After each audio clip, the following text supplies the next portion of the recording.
आजपासून मुलांना शाळेला सुट्ट्या लागल्यात। आज मला रेसिपीमध्ये सोया कबाब बनवायचे होते, त्यामुळे मी लवकरच कामं करून घेतली। पाणी पण भरलं, कपडे, भांडे, फरशी सगळी माझी कामं झाली होती। जेवणामध्ये पण जास्त काही बनवायचं नव्हतं, फक्त भातच करायचा होता। म्हटलं आज 2 तरी रेसिपी बनवून घेते, पण एकच बनवून झाली। रेसिपी बनवून अपलोड करायची असेल, व्हॉइसवर एडिट करायचं असेल तर एकच रेसिपी बनवून होते। आणि आज मला दळण पण करायचं होतं, तर एवढे भारी सोया कबाब झाले होते ना, खूप छान, जसे की आपण विकत आणतो तसेच टेस्टी झाले होते। सगळ्यांना तर वाटत होतं चिकन कबाब आहेत की काय।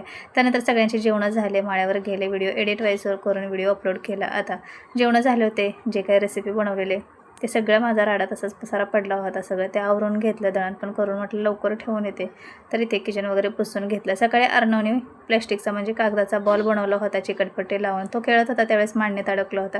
कधी किचनवरती पडला काय माहिती, त्याने सकाळी खूप शोधला पण त्याला भेटलाच नाही। किचन वगैरे साफ करून घेतलं, म्हटलं स्वयंपाक पण लवकरच करून घ्यावा, कारण आता खूप जास्त गरम होते आणि घरात खूपच अशी गरमी झाल्यासारखी वाटते। बाहेरून आलं आतमध्ये की असं वाटते खूप गरम वाफ लागते, आणि लवकर स्वयंपाक केला तरच जरा बरं वाटते।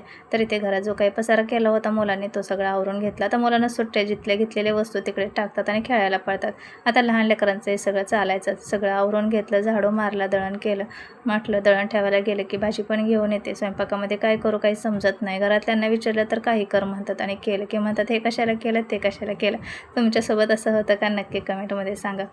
आणि दिवस तर कसा सुरू होतो आणि कसा संपतो अजिबात समजत नाही। एक काम झालं की दुसरं काम आपला हात चालूच असतो, तरीसुद्धा दिवस पुरत नाही कामाला। आपण किती कामं पटापट आवरली तरीसुद्धा अजिबात वेळ मिळत नाही। तरी ते पटकन दळण केलं, कारण खूप लेट झालं होतं, 6 वाजत आले होते। म्हटलं आता पटकन दळण ठेवून येते, आणि दळण ठेवायला चालले आणि पॉकेट घरीच विसरलं होतं। नेहमी मी दळण ठेवायला जाताना डब्यामध्ये पॉकेट ठेवत असते, बघितलं तर खरंच विसरलं होतं, परत घेतलं।